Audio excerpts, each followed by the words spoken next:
What is up, everybody? Welcome back to the Geek Pantheon. I am Eric, and today we are continuing our walk through Candlekeep Mysteries, the series of short adventures by Wizards of the Coast. And today we are taking a look at Shemshime's Bedtime Rhyme, a fourth level adventure that is relatively short and very self-contained.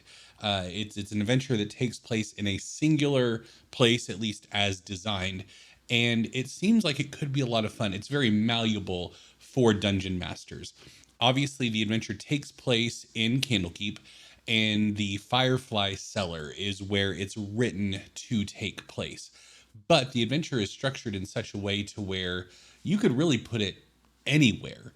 We'll get into the specifics of that in the how to run bit, but I want to give you my overview thoughts, which is that I like this. I do think that it is one of those written adventures that, rather than lacking a lot of meat on the bones and requiring some additional work from the dungeon master, it's one that leaves holes in the right places. It gives you the freedom to make it your own, as opposed to feeling like it's incomplete.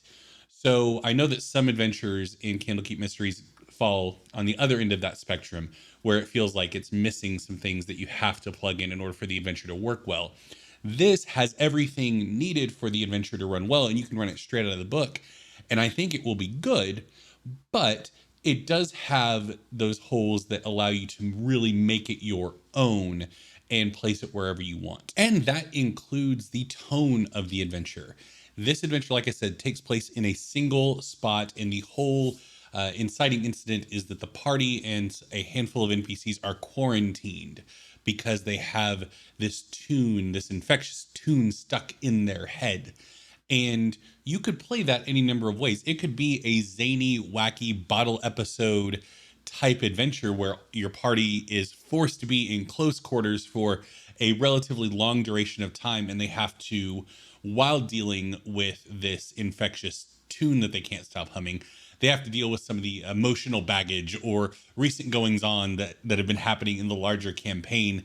And that can be a really interesting and fun adventure to run. Or it could be this harrowing ordeal of feeling like their mind is being infected and slowly feeling like their capacity to control what they do is slowly being removed from them as they continue to hum this tune over and over. And you can really ramp up kind of the horror vibes of it and make it feel like this really claustrophobic type adventure. So it's a wide spectrum that you can run this adventure on. And I think that's really cool. I think that is a smart way to design the adventure. And before we continue, please be sure to subscribe to the channel and like this video if you're finding it helpful at all. And we have done it. We hit 2,000 subscribers a few weeks ago. Thank you all so much for all the support in getting us to this milestone. So as I said, I'm going to be buying a subscribe to this channel, a D&D book of your choosing. So what you need to do to enter is, firstly, be subscribed to the channel, and secondly, comment on this video.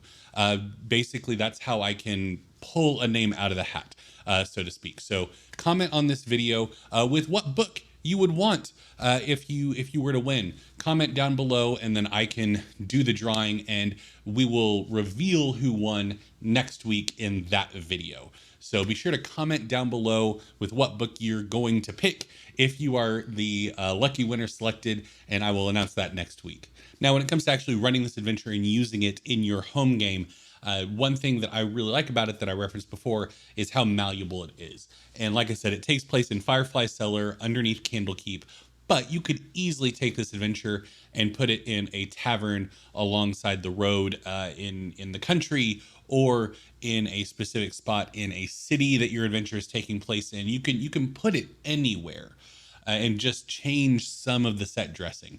Make it to where there's some authority figure that comes in to put them in quarantine, since you obviously won't have the Avowed from Candlekeep there to do that business. But have a group that's investigating this infectious tune catch up with the party just as they're about to leave, and they shut everybody in and force them to be quarantined until they can figure out what's going on. So yeah, this adventure can be put in a lot of different places, and I think it's stronger for that. Additionally, you have 5 NPCs included in this adventure that are also under quarantine. And all of them are really well fleshed out. One of them is the child of another NPC, and she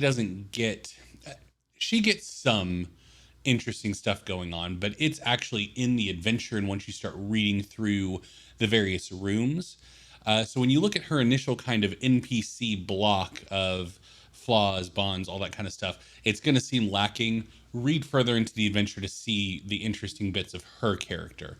But all of them are really good NPCs. And on that initial kind of block of here's who they are, gives you a lot of great information to run with. What I would do running this adventure, and obviously this depends on your party size, but I would, if you have a party of 5, then have an NPC latch onto each party member. If you have a party of 4, then maybe the father and daughter latch onto one and they double up that way, and just whatever variation you need to do.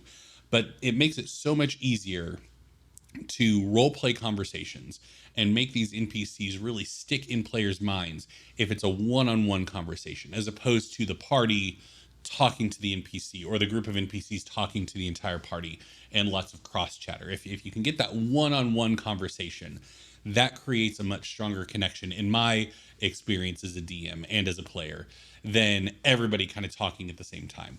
So I would look at the NPC information that you have, look at your party and figure out, okay, what pairings are going to gravitate towards each other, and really run with that and build something to where you can build this connection, because some of these NPCs play a big role in the adventure. And so it's going to be more meaningful if a party member has a connection with that NPC, especially one of the NPCs tries to escape the quarantine at one point, and it talks about potential combat and all this kind of stuff. And if you have a party member that has a connection with that NPC and can really try to utilize that to talk them down, that could be a really interesting scene to see play out. And maybe the other party members are like, no, we don't have time, we just need to deal with it. But the party member that has that connection is trying to get them to back down so they can do what they need to do. So that's how I would handle the NPCs. It's always a little tricky when you have a large group of NPCs introduced all at the same time in an adventure. And I think really trying to pair them up with party members to where you can have a series of one-on-one conversations instead of groups talking at each other is a strong way to go. And then the other thing that I would do in running this adventure, and this is a simple one, take time to define what the tune is for Shemshime's bedtime rhyme. Because that's going to make it much more evocative if you as an NPC can hum a tune and the players can pick up on it and they're humming it and it's this defined thing. I think that will really help the adventure and like the atmosphere that it's going for, as this like singular tune just keeps repeating and repeating and repeating and repeating. So yeah, definitely I would run that direction. And other than that, the adventure is pretty straightforward. It has the map of rooms with all the encounters, but there's not a whole lot of combat until the very end, when you're actually dealing with the villain of the adventure. But at that point, it's really straightforward. Like it's a pretty standard adventure at that point, and there's no real tips or tricks when it comes to running good combat, outside of just the general tips and tricks for running good combat. I'm saying there's nothing specific to this adventure that you need to worry about, at least to my reading. So yeah, take this adventure and run with it. I hope you have a good time with it, and be sure to like this video, subscribe to the channel, and yeah, thank you all so much. I've been Eric, and I will see you next time.